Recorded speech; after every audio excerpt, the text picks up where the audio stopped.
I think while you could probably say this about every single year, I do think 2024 was a big 12 months for Google, but 2025 promises to be potentially even bigger. Here's just what we expect to launch, plus a few extras that we also hope to see. Before we go any further in this video though, could you do me a favour and hit subscribe on the channel? I'd love that, as it helps me out more than you probably know, plus you actually get some nice video content from me and Jordan, so cheers and thanks for joining the crew. So first up, let's get Android 16 out of the way, and Android 16.1 or whatever they want to call that. This is basically a nailed on 100% happening software release that has been confirmed by Google, and it is at least going to arrive in a couple of phases this year. As you probably are well aware, the Android 16 developer preview has started and the beta phase is set to come soon if it isn't already available as of this video going live. We expect to see more AI integration into the core of Android wholesale, but it is tough to decipher just what deeper Gemini additions to this OS will eventually look like. Google has confirmed, as I said, that we are going to get 2 releases for Android 16, with the first launch in Q2 2025. This is a major SDK release, followed by a minor SDK release in Q4 2025. Major updates and overhauls have been pretty lacking in the developer preview phase, but that doesn't mean changes are non-existent. Lots of changes are coming, but it's not 100% clear where Google is going to make the most alterations. I do think if Gemini is going to be used at the core of the system, it could be a lot more fluid or integrate other projects into areas like the camera or accessibility functions. Think Project Astra, something that Google has touted at I/O last year and has talked about in depth over the course of the past 12 months. Some might even take things like AI summaries of notifications. I actually quite like that in iOS 18, even though it's a little bit janky, but we'd obviously see Google adding a little bit more attention to detail, given they have a little bit more AI prowess than Apple. But yeah, Android 16 is definitely coming, and we will be covering it in depth here on the channel. At least officially as well, we know that the Chromecast is now dead. Well, maybe only by name. Google is still pushing updates, and the official storefront is just shifting inventory, but the hardware is now officially discontinued and is going to become harder to get hold of as stock starts to dwindle. The future belongs to the Google TV streamer, but I think at $99 it's not quite as accessible as the ubiquitous Google, or at least Chromecast streaming dongle. There is room in the product line for a cheaper streamer that has the upgrades on the TV streamer, but with a slightly different design. Maybe even a cheaper 1080p model might suffice for many people out there, but it's far from confirmed at this stage, but we wouldn't be too shocked if we did get a proper Chromecast replacement from Google at some point in 2025. And that's one thing that I'm really excited by, at least to see what Google does with this particular form factor, if they even continue with it in the future. Another one of those nailed on releases that will follow the well-worn path of previous A series Pixel phones and distill down into the good bit, at least the good bits of the Pixel 9 series, into a more wallet-friendly pricing is the Pixel 9a. Last year we saw the 8a strike a bit of a confusing balance,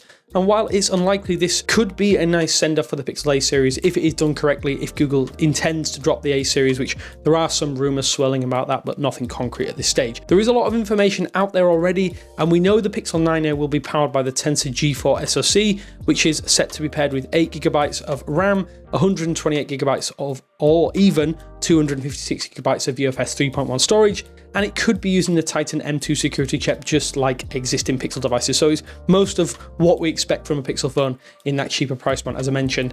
The display will measure at 6.3 inches, which is definitely par for the course, but it will come with a peak brightness of 1700 nits or 2700 nits for HDR content, with a 120Hz refresh rate, which all sounds good to me. There is going to be a dual camera once again, and it's getting a change though from that 64 megapixel camera sensor that we've seen on the 8A and older to a 48 megapixel Samsung GN8 sensor. Plus that will be paired with a 13 megapixel ultrawide that we know from the 8A and previous generations. There is going to be a 5100 mAh battery inside this with 23 watt wired charging and 7.5 watt wireless charging. The price, well, is set to stick to that $499 level we saw with previous A series models. So I think given those leaked specifications, it's a fairly solid phone and it'll have that updated boxy Pixel 9 aesthetic. So a lot to look forward to at that cheaper price. Gemini 2.0 might have just dropped, but it's still in its experimental phase and has not been used in every instance of the artificial intelligence helper, at least just yet. Given Google's huge investment and push to put Gemini practically everywhere, alongside the platform's ongoing and consistent development, it wouldn't be a huge leap to expect to see Gemini 3.0 drop at some point in 2025. And as AI is still the hot tech, and with lots of Google platforms already stuffing Gemini in, places like Android TV, Nest Hardware, and Android itself, I definitely can foresee more developments and builds to keep the AI ball rolling throughout the year. So yeah, I would expect to see Gemini 3.0 at least at some point, maybe towards the latter half of the year, a little bit like we've seen with Gemini 2.0, maybe in an experimental phase, but expect to hear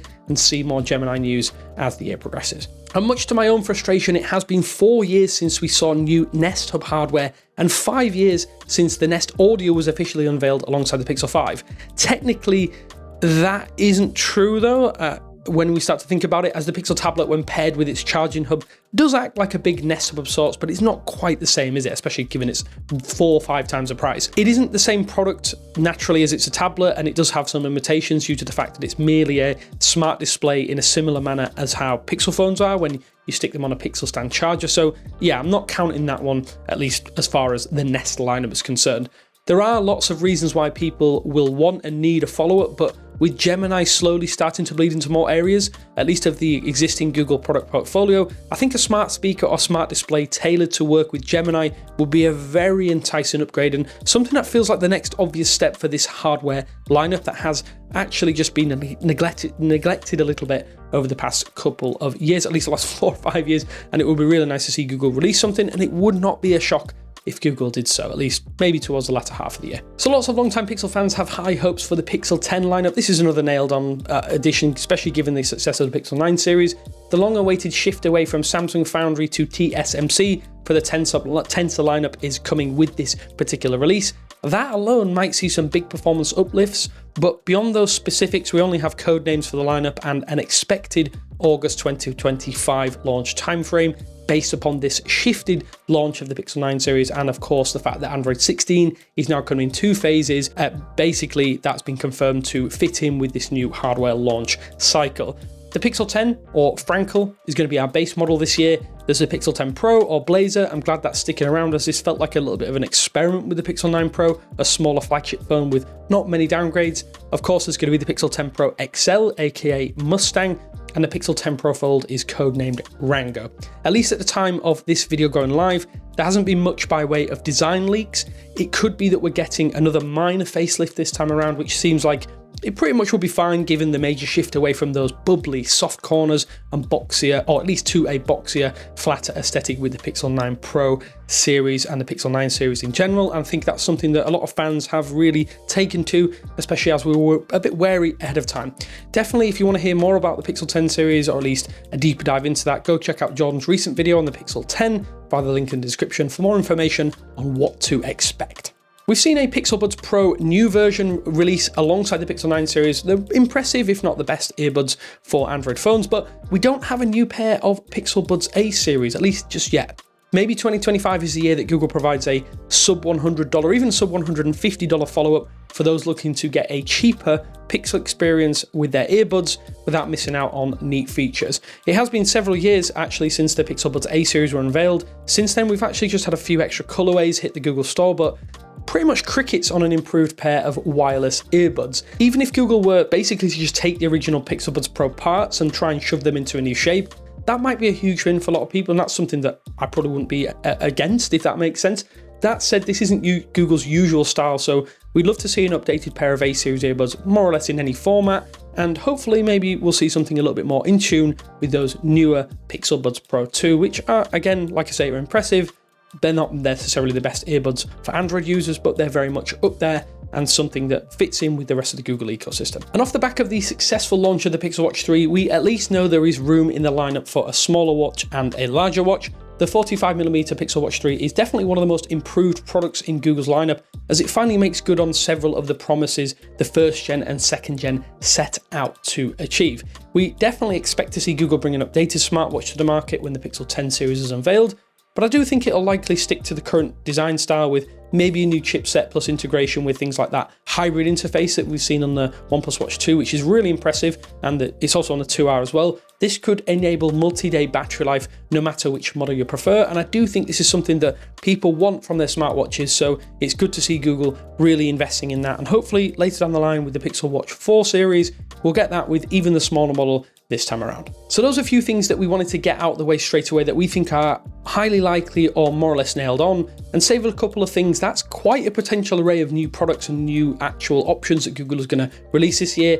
There are a few things that we're not sure of, or I think are unlikely to come to fruition. Basically, these are just a few things that we'd love to see, and in all honesty, I have to start with Google's proposed Find My Device trackers. So there has been no sign of the Grogu UWB trackers since Google officially launched that enhanced Find My Device network last year. Maybe there are valid security and privacy concerns that have effectively halted product development or effectively halted the product from ever coming to market.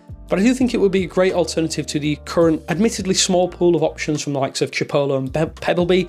It might be harsh, but I think at the moment many Android trackers are just poor AirTag alternatives for Android buyers, at least right now, and it would be great to see a first-party option that makes good on all of the potential promises that the Find My Device network has. But there is some problems there that do need to be ironed out. But yeah, it's not something we're expecting, but it would be nice to see them come to fruition. Another pipe dream addition here is a Pixelbook, or an updated Pixelbook. There's barely been a single shred of evidence that Google is working on a Pixelbook, but boy would it be amazing to see some new hardware for Chrome OS, at least first-party hardware. The Pixelbook Go is the last official Chrome OS hardware from Google, and that's almost 6 years old at this point, and we'd love to see an update that pairs high-end internals with a refreshed design. Again, there's no evidence that this might happen, but it's something that I would really like to see as someone who doesn't spend enough time with Chrome OS as is anyway. But yeah, it's not something we're expecting, but it is something we'd really, really love to see. Another one that we think is probably unlikely, but there could be something murmuring under the surface. Obviously, during that official announcement of Android XR and the Android AR, and during those hands-on sessions, there's no real indication that Google is going to launch first-party AR headsets, at least this year. Even so, there's a possibility, however slim. We could see something a few years down the line, rather than in 2025, but a Google or Pixel branded Android XR powered headset would definitely be high on our wish list for the year. Samsung is likely going to lead the way with that Muhan developer kit and maybe some actual proper hardware later down the line. And of course, they are working closely with Google, and that means we should see more enhancements as this project builds momentum. But it's one of those things that we're not expecting, but we would really like to see just what Google would do with Android XR hardware, and maybe those smart glasses later down the line. We'll see something from Google really actually finally make good on those Google Glass promises from almost a decade ago. So when everything is laid out, I do think there's quite a big list of things that are coming out of Google this year, at least based on the information that we do currently have, and that will obviously increase as time goes on. To be honest, I'm most excited about any developments in that smart display and Google TV space, as I mentioned. I really want to see a new Nest Hub. As much as I love them, I would love to see something more integrated with the Assistant and maybe have a little bit extra hardware, better speaker as well. What are you hoping to see? It could be something we haven't even mentioned as well. By all means, let me know down in the comment sections below. And as I say, be sure to check out Jordan's deep dive into what we expect from the Pixel 10 series. That is linked in the description. All that's left for me to say is cheers for watching. Hopefully this has given you a little bit of an overview of what Google has planned for this year, which is going to be a big year nonetheless. And I will speak to you later.